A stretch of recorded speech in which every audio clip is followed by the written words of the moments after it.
Welcome back to Figure Depot. Today we're taking a look at the Captain Jack Sparrow Series 1 Pirates of the Caribbean at World's End figure. He comes with a pistol, cutlass, hat, and island base.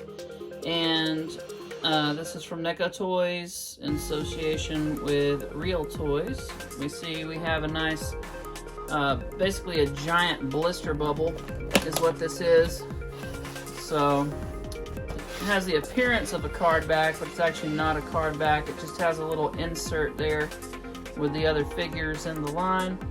You get Captain Jack, Sao Fang, Pintle, and Rigetti. So, yeah. This, let's see if we can find a copyright date on here.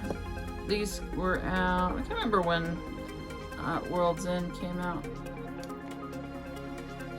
I don't see anything on there. I guess we'll never know.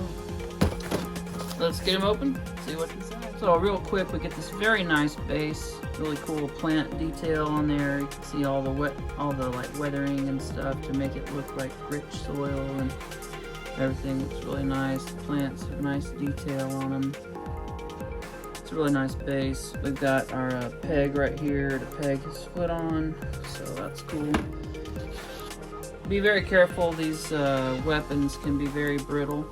This is a very nice musket, two-tone brown and silver. Really nice.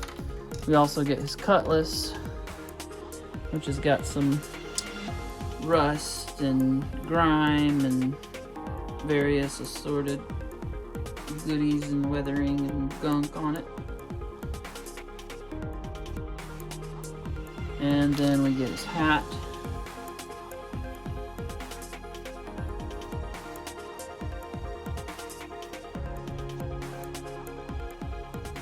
Pretty cool. It's interesting they went with a gloss. Maybe this is after the Kraken spits it out and it's all slimy and covered in mucus.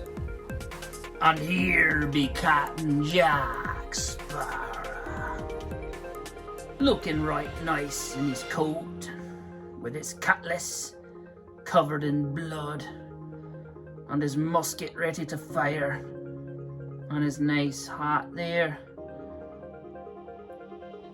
Quite lovely. Beware, mate, beware. There be foul things at sea and on land. So, very cool. Love the detail on this. I had this figure years ago when it first came out and loved it. Ended up having to sell it at one point, so it was very sad. And now we have it back again, so very glad. But it's just a cool figure. The pose is awesome. It does have some articulation, and we'll get into that here shortly, but it's very limited. The legs are fixed. There is some articulation in the shoulders, wrists, and elbows, and the head does articulate slightly, but not enough to get it in any really significantly different pose than what it is. But really this is more of like a shelf display piece than something you're gonna manipulate. So very cool for what it is. And we'll get a closer look at some of the details here, but you can see it looks very, very nice. The coat, the way it's fanning out to one side, the expression on his face, is very cool. Just a really nice figure, really great sculpture. If you stood him straight up, he's probably about an 8-inch tall figure, but we'll get a look at some size comparisons here shortly after we kind of get a closer look at Captain Jack. Since we've already taken a look at the base, we'll now get a nice close look at the figure. That face sculpt is just awesome. I mean, that's Johnny Depp, 100%. Very nice. All the little beadwork and details that we can see in his hair, and all the little trinkets and stuff, his rings on his hands, all looking really amazing. Little bracelets and the folds of his jacket and undershirt and everything else is just absolutely spectacular.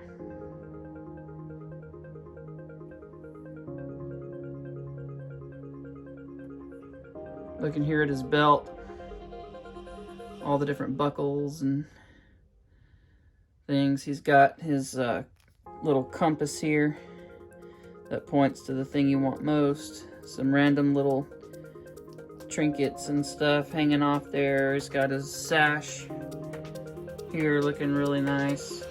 That red and white sash. He's always got the jacket. Has so much detail and texture and paint. Just really adds a lot of depth. He's got a little shrunken head there. I think he calls it his mom or something in the movie. I'm trying to remember. One of the crazy things Jack says. One of many. He has this awesome coat with the buttons and the little slits there, and just all the detail. NECA really does a good job on these of making sure that all the details are present. The hair is dreads and braids and other things. Scarf.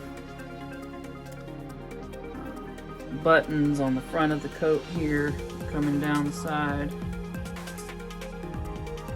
All the different layers just look amazing. Got his pants with the buttons on there, and the boots with a nice wash to give them a real weathered look. I mean, there's nothing about this figure that I don't like. It's just very well done.